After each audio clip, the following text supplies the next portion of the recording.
এই মুহূর্তে তুমি দেখতে পাচ্ছ আমার ভিডিও জার্নালিস্ট সামনে সেই ছবি দেখাচ্ছে। পিছিয়ে ধরো।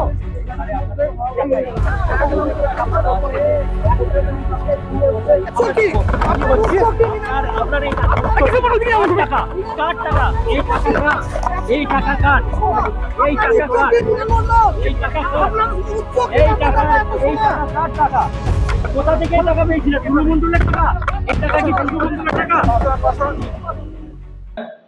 ইনফরমেশন ছিল কি কোনো একটা বাড়ি মোহাম্মদ বাজার এরিয়া এলাকায় ওখানে illegal cash and gold in huge amount ওখানে ইলিগালি কনসিল করে রাখা আছে অ্যান্ড যে গোল্ড অ্যান্ড ক্যাশ আছে সেটা একটা সিন্ডিকেট অর্গানাইজ গ্রুপ, যে গ্রুপকে একটা লোক যার নাম মোহাম্মদ নজিবুদ্দিন আলিয়াস টুল্লু মন্ডল মোহাম্মদ বাজার এরিয়ার, ওনার সিন্ডিকেটেড ক্রিমিনাল অ্যাক্টিভিটি গ্রুপের লোকের কাছে রাখা আছে।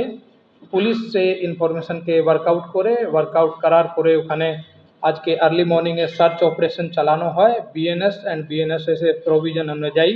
এখন অবধি যে ওখানে পাওয়া গেছে প্রায় 28.5 কোটি ক্যাশ অ্যান্ড 15 কেজি গোল্ড বার, এটা ওখান থেকে রিকভারি হয়েছে।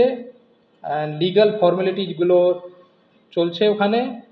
এরপরে ওখানে আমরা সঠিক সেকশনে এফআইআর করে তদন্ত শুরু করছি।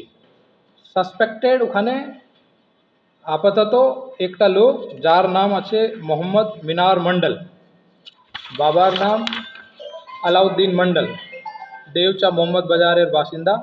ওনার বাড়িতে এই হিউজ পরিমাণের ইলিগাল ক্যাশ অ্যান্ড গোল্ড বারগুলো রিকভার হয়েছে অ্যান্ড উনি ওনার এক্সামিনেশনের সময় বলেছে উনি যে টুল্লু মন্ডল আলিয়াস নজিবুদ্দিন মন্ডল নামের যে লোক ওনার সঙ্গে মিলে সিন্ডিকেট অ্যাক্টিভিটিগুলো যে চালাতো, সেই ক্রাইম করার যে প্রসিডস অফ ক্রাইম আছে সেই প্রসিডস অফ ক্রাইমের ক্যাশ বা গোল্ড আছে।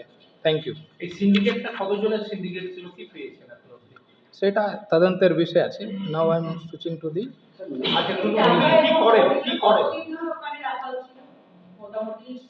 সেটা ইনভেস্টিগেশনের বিষয় আছে, তদন্ত করে সঠিক সব কিছু বের করা হবে। This much is the information can be revealed in the interest of investigation to the general public.